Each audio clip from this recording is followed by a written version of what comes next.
The Fourth Shinobi World War was the most ambitious arc in all of Naruto.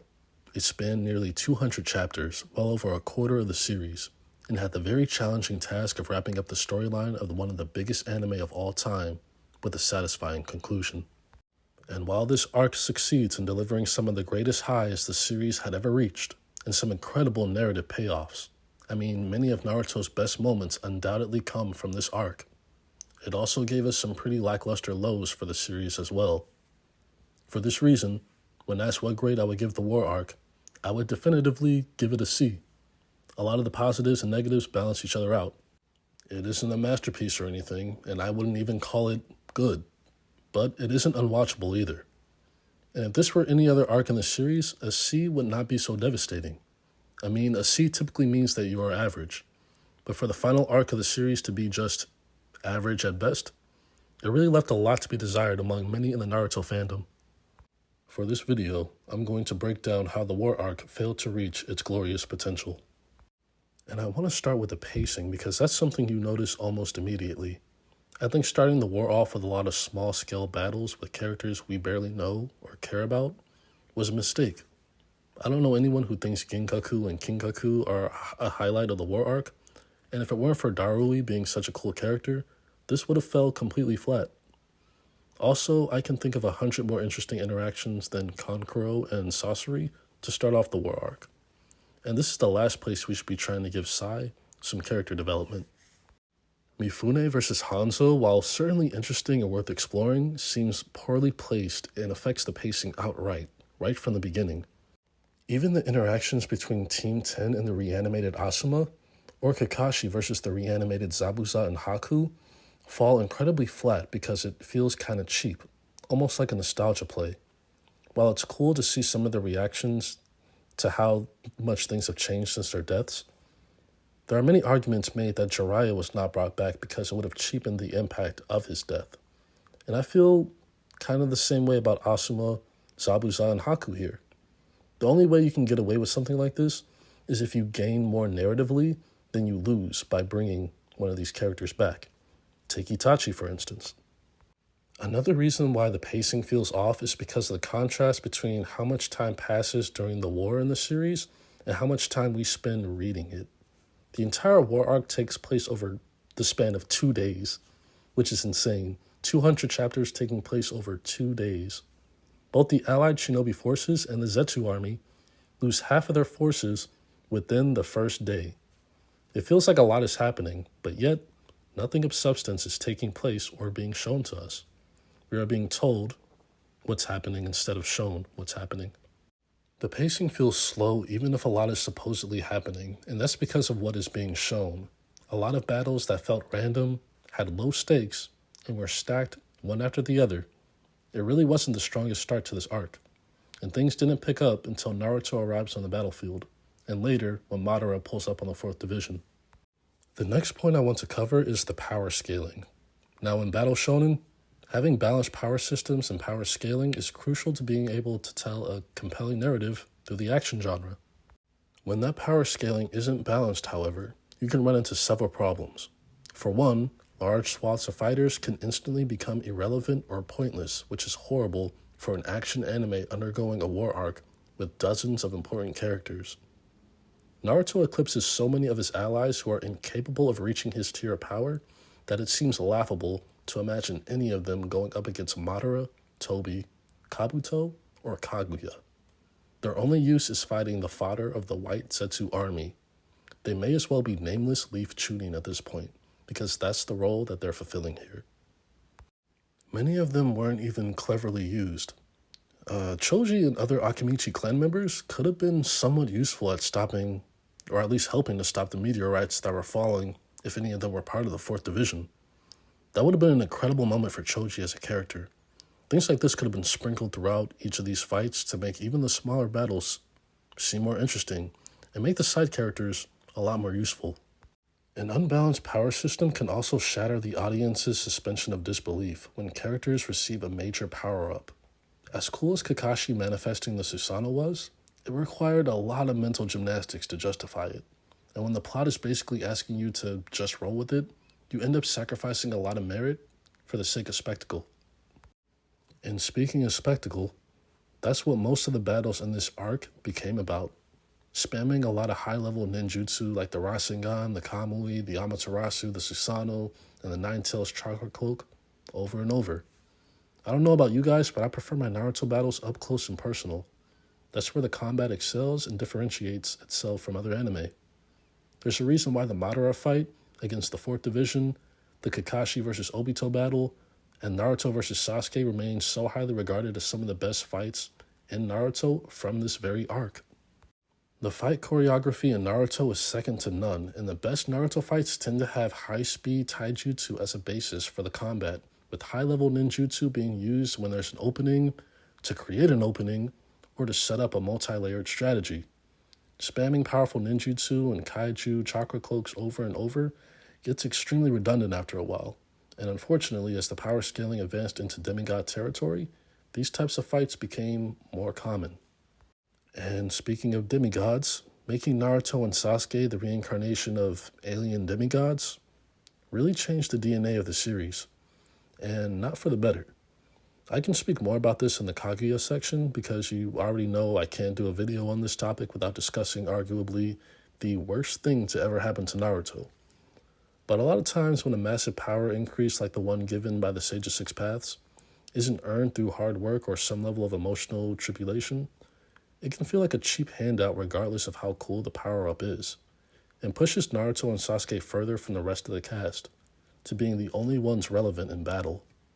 And that's a waste of a lot of good characters that could feasibly contribute in some way, shape, or form. The next point I want to cover is the lack of meaningful death. For a war arc, there were surprisingly few deaths, and the major deaths we did get didn't really feel earned. Neji, for instance, had arguably one of the most random and disappointing deaths in all of anime, and he never got to realize his full potential as a character. Furthermore, there are other characters whose deaths would have had a major narrative significance, but they felt like they were cheated out of having a great death scene. I personally think Guy dying after unleashing the 8th Gate of Death against Madara would have been an incredible send-off for him, a fan-favorite character going out in a blaze of glory, instead of being revived almost immediately by Naruto, who got a massive amp from the Sage of Six Paths. Killer Bee dying after having Gyuki, the 8 Tails extracted from him, also would have given a lot of development to Naruto, and his death would have actually made sense. Jinchuriki are supposed to die when their tail beast is extracted. There being so many ways around this just lessens the impact of it happening. I also think the 5 Kage should have died in the battle against Madara, with the exception of Gaara because he's just too good of a character and he definitely has to rule alongside Naruto as the Kage of their respective villages. So maybe he escapes, or perhaps Madara allows him to escape to spread the news of what he just did. That seems in character for him. Also, Madara says he never goes full force against children, so I can see him potentially sparing Gaara here. He is technically still a child, when you think about it. But yeah, the 5 Kage actually dying against Madara would have been dark, and honestly would have made Madara even more terrifying, because if he's ending Kages casually, then nobody is safe. I can also see Tsunade taunting Madara in her final moments, as she places one final bet on Naruto that he will be victorious in the end. And this one may be controversial, but I also think Sasuke should have died at the end of the war arc in his battle against Naruto. I'll probably make a video about this in the future, but Sasuke's character arc could have been wrapped up quite poetically here. I'll explain further when that video drops. But yeah, death did not carry a lot of weight in this war. Again, the allied Shinobi forces and the Zetsu army lost half of their forces within the first day. Did you really feel the impact of any of that? It feels like we're being told and not shown, and that's usually something you want to steer clear of when writing a story. Now for the part of the war arc that may be irredeemable. I'm sure many of you saw this part coming, and that's the introduction of Kaguya and the mass manipulation of Black Zetsu over the entire Naruto timeline. Introducing aliens into a story when we haven't even fully developed the Naruto world was certainly a choice, and it gets even worse when you consider how Kaguya essentially stepped on a much more popular, much more established, and much more compelling antagonist in Madara. And not only does she further break the power scaling and further alter the DNA of what Naruto is about, she, along with Black Zetsu, retroactively changed everything about Naruto's past, present, and future. we discover that it was Black Zetsu all along. The entire tale of Shinobi, the entire plot of Naruto, the entire purpose of all of this was to bring back Kaguya, a random rabbit goddess that we just learned about 5 minutes ago. A show about ninjas goes to being a show about gods and aliens manipulating humans for centuries, just like that. And I feel like it robs the characters in this world of so much agency. Black Zetsu is unlikable, and Kaguya is devoid of any personality. And they were a horrible choice to end the series with when Madara was literally right there. I feel like they were forcing relevancy on characters that were never a major part of the story. All of it with little to no narrative foundation or development to this revelation. Kaguya seemed like a setup for Boruto instead of being a meaningful ending to the Naruto storyline, and that felt like a giant middle finger to the series and to the fans that followed it for so many years. This ending was so controversial that many people thought that we, the viewers, were put under the infinite Tsukiyomi, and that the real ending would be revealed later. But as Sasuke once said in his battle against Itachi, this is no genjutsu, we were trapped in reality. And the reality is that the Naruto series would have been much better off without the Kaguya and Black Zetsu plot twist, because I think it did irreparable harm to Naruto as a brand. Now, my final point is going to be the most controversial, which is why I saved it for last, but I'll be interested in hearing your takes on this. I believe that the reveal of Tobi being Obito fell completely flat. I've struggled with determining whether or not this is a narrative flaw or just a personal grievance, and ultimately I'm somewhere in the middle. While I think Obito was too obvious a choice to be the man behind the mask, and it required a lot of mental gymnastics for me to accept him as Tobi, I also believe personal bias played a role in my dislike of this reveal as well. I loved the Obito character as he was. I thought he was perfect, and his role in the story really didn't need to be extended beyond what it was. So seeing him return as a villain didn't really sit right with me. Again, a personal grievance, not necessarily a shot at how this was written, because with enough mental gymnastics, this works, I guess. However, I don't think I'm completely wrong for wanting a more clever subversion either. That being said, I wasn't a fan of any of the popular fan theories of who Tobi could have been either. Izuna maybe would have been interesting, but it didn't excite me personally. I hadn't learned enough about Shisui to even consider him a serious possibility, and Sasuke from the future was also a theory back then, and I hated that for several reasons. I'll probably do a video on this at some point in the future about who I personally thought would have been a good choice for who Tobi was behind the mask, but that's a discussion for then. A lot of people have also attempted to defend Obito by saying Rin's death wasn't the main reason he decided to go on this near 20-year warpath against the ninja world and reality itself, when it certainly was the major catalyst. It feels like Obito became an extreme nihilist to the point where nothing mattered in life anymore. His village, his friends, his clan, his sensei, even Rin's memory, he was willing to destroy all of it with his bare hands. All for him to course correct after a single conversation with Naruto.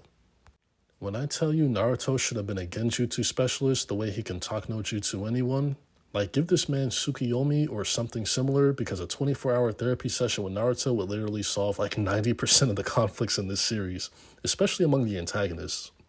But yeah, the whole war was launched by Obito. While over half of the Shinobi population had been destroyed, Obito had years to ponder what the right path would be, and yet he was easily swayed by everyone around him. It seems to be a running gag among the Uchiha, honestly, because every single prominent Uchiha in the series has been manipulated by someone to go down a darker path. I guess we can also blame Black Zetsu for that. Another reason why this personally doesn't work for me may be somewhat related to the Sasuke video I put out recently, and how I just lost interest in the character after he killed Itachi and lost his sanity. I think when you have a character that works really well as a good guy or even an anti-hero, but they go to the other extreme without proper build-up or a convincing enough rollout, it can turn some people away from the character. I hope that makes sense. But maybe if the Obito reveal was handled with more care, I would have liked it more. But ultimately, in my personal opinion, Obito was a much better character before the revelation that he was Tobi. And those are my critiques of the war arc and why it ultimately failed to live up to its true potential as the end of Naruto's story. It's an arc full of crazy highs and redeemable moments, but also some pretty terrible lows too. But let me know what you guys think. Am I being too harsh on the war arc? Do you love it? Is it your favorite arc? Are there some things highlighted here that you actually enjoy? Please don't say Kaguya. Or do you agree with me that it could have been a lot better? Leave your comments down below. Please leave a like and subscribe. And as always, thank you for watching.